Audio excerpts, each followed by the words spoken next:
Mi nombre es Fabio López de la Roche y soy profesor del Instituto de Estudios Políticos y Relaciones Internacionales de la Universidad Nacional. Quisiera hacer unas reflexiones para alimentar este encuentro de periodistas de Cundinamarca interesados en los problemas de la comunicación del informe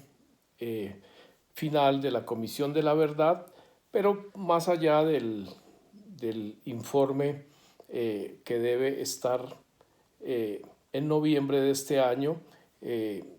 pues la idea es pensar un poco en la comunicación de la verdad y el papel que pueden jugar los medios de comunicación, los periodistas y los comunicadores sociales en la comunicación de la verdad alrededor de la crisis humanitaria y del conflicto vivido por la sociedad colombiana en los últimos 50 años. Por un lado, quisiera decir que es un asunto estratégico para nuestro país pensar el asunto de la paz. La paz no es un embeleco del expresidente Santos, la paz es una necesidad estratégica para cualquier sociedad y en particular para la colombiana que tiene tanta historia relacionada con la violencia, relacionada con la conflictividad armada y que para construirse como una sociedad con oportunidades y con una democracia sólida debe construir unas relaciones pacíficas. Sobre el proceso de paz con Santos, pues personalmente considero que era un proceso necesario y que es un proceso que hay que retomar. Desafortunadamente, pues el país estaba atravesado por una gran polarización entre el expresidente Uribe y el presidente Santos, que dificultó mucho una aproximación tranquila a ese proceso. Ese proceso tiene muchos méritos, fue un proceso muy complejo. Quisiera simplemente recomendar la lectura del libro de Humberto de la Calle, Revelaciones al final de una guerra, que nos puede ayudar a entender mucho la complejidad de ese proceso, cómo se preparó ese proceso, porque fue un proceso bastante bien preparado, consultando experiencias internacionales de negociación, pero quisiera decir también que cualquier proceso de paz tiene sus problemas. El proceso de paz colombiano ha sido muy ponderado por su centramiento en las víctimas y analistas internacionales y negociadores como Mark Durkheim del Acuerdo del Viernes Santo en Irlanda y otros analistas pues reconocen los méritos del proceso de paz colombiano, y creo que hay que valorar esto y hacia el futuro tener una orientación estratégica. El país no puede ser una nación democrática y una nación viable si no soluciona el problema de su conflicto armado interno. Entonces hay que pensar seriamente en esto. Ahora, al mismo tiempo, para pensar pues la complejidad de lo que nos pasó, pues hay que reconocer, digamos que el plebiscito, al haberse perdido, así fuera por un mínimo margen, significó una ruptura, significó una quiebra del consenso. El mismo Mark Durkheim, para el caso de Irlanda, cuenta cómo fue importantísimo ese consenso que se logró crear entre todos los partidos para sacar adelante la negociación de paz. En Colombia no se pudo lograr. Hay que reconocer que el Centro Democrático y el expresidente Uribe tenían algunas críticas legítimas. Por ejemplo, es una crítica legítima y con un cierto respaldo popular el asunto de la impunidad para las FARC, la relativa impunidad, ¿no? Y eso pues obviamente distanciaba a muchos sectores de la ciudadanía del apoyo al proceso de paz. Pero muchos elementos de esa fractura fueron construidos también de manera muy artificial, con fake news, con mentiras, con una política de desinformación. Por ejemplo, que a los guerrilleros les iban a dar salarios exorbitantes. Todo eso era falso, pues porque en Colombia hay una política de DDR, de desarme, desmovilización y reincorporación, que viene desde los años 90 y que ya está bastante codificada en cuanto a los apoyos económicos, las capacitaciones, las condiciones para recibir esos auxilios económicos mensuales, condicionadas esas entregas a cumplimientos en los procesos de capacitación. Entonces, realmente hubo una desinformación muy fuerte, como la reconoció el líder de la campaña por el no, Juan Carlos Vélez, y hubo mucha mentira, hay que decirlo francamente, que el país se le iba a entregar a Cuba, que Santos le iba a entregar el país a las FARC, cosas pues que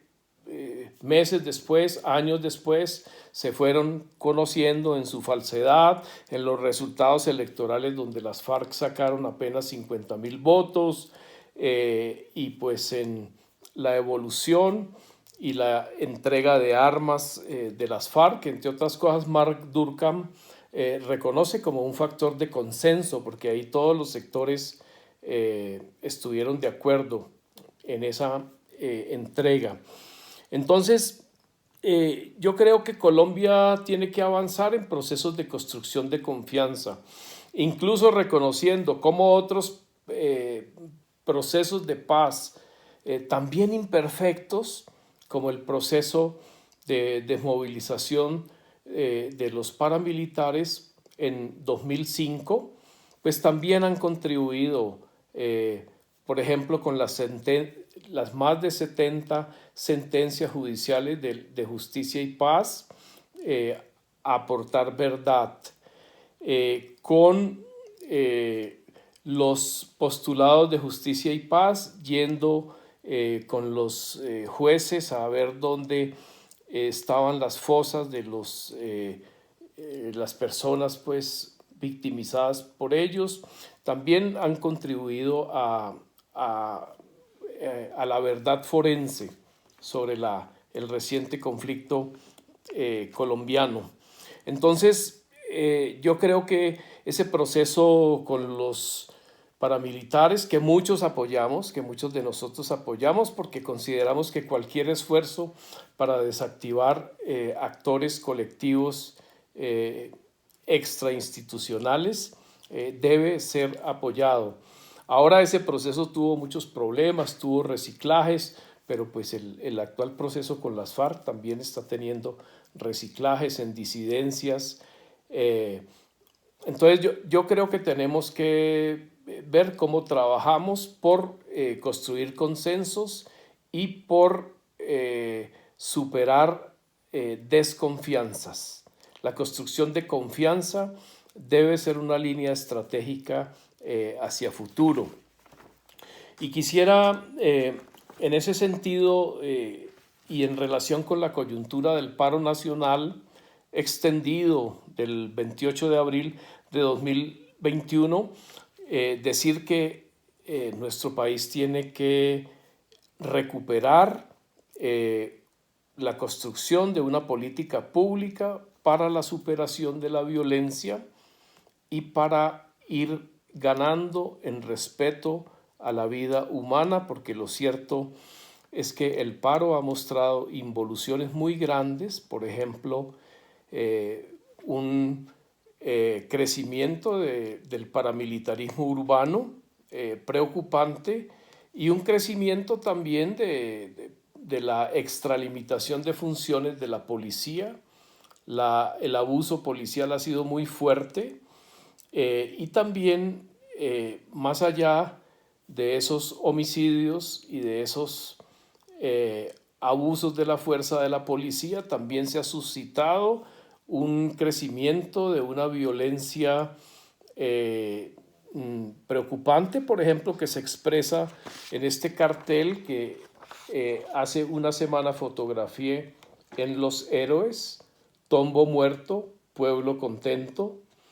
o en el intento de incinerar a 15 patrulleros en los comienzos del paro en la localidad de Usme, comportamientos preocupantes de fortalecimiento de nuestra tradición de violencia. Me parece que el gobierno Duque también ha fallado gravemente al no presentar una política de diálogo frente a esta movilización del paro nacional y que es también responsable en la medida no solamente de que no favoreció una salida negociada y dialogada al paro, sino también en que al responder con la violencia policial ha desatado también una respuesta violenta en sectores de los manifestantes. Si bien esa no ha sido la línea hegemónica, de todas maneras, en algunos sectores de los manifestantes y en un sector también ligado al vandalismo, pues también ha habido una opción por la violencia que se expresa precisamente en esto que es supremamente preocupante, ¿no? No podemos caer en este tipo de propuestas. Tenemos que ver cómo trabajamos esa tradición de violencia para irla superando progresivamente en las violencias estatales y en las violencias institucionales, como en las violencias de los de abajo, de los excluidos y de los que están en armas contra el establecimiento, tanto en su versión pues, de grupos organizados, como puede ser el Cartel del Golfo, como en los casos del Ejército de Liberación Nacional. Pero quiero a continuación referirme a otro problema y es el problema de las ideologías, ¿no? Cómo se disparan estas ideologías y cómo estamos experimentando una fuerte polarización con una visión muy ideológica, en particular por parte de quienes están en el poder hoy día, una visión conspirativa, por ejemplo, del paro, que no quiere leer las causas objetivas que tienen que ver con la situación de la pandemia, con exclusiones históricas de las poblaciones urbanas. Por cierto, en un proceso de paz que dejó por fuera el tema urbano, como lo ha subrayado mi colega Carlos Mario Perea, ¿no? Que tuvo una visión muy ruralista de la paz y poco atendió el problema de las exclusiones y de las inequidades en nuestras sociedades urbanas. Y sobre esas ideologías, decir que tenemos que recuperar en Colombia un clima de deliberación tranquila, con argumentos, con deliberación sobre hechos y procesos, con datos, y menos proclive a la toma de posiciones ideológicas. Y me refiero a la noción de ideología como propensión a torcerle el cuello a la verdad, ¿no? La propensión a inscribirse en una visión esquemática, ortodoxa, dogmática de las situaciones y una incapacidad para leer tranquilamente los elementos de la coyuntura. Entonces yo creo que tanto en la derecha como en la izquierda en la política hegemónica hoy en Colombia como en los sectores opositores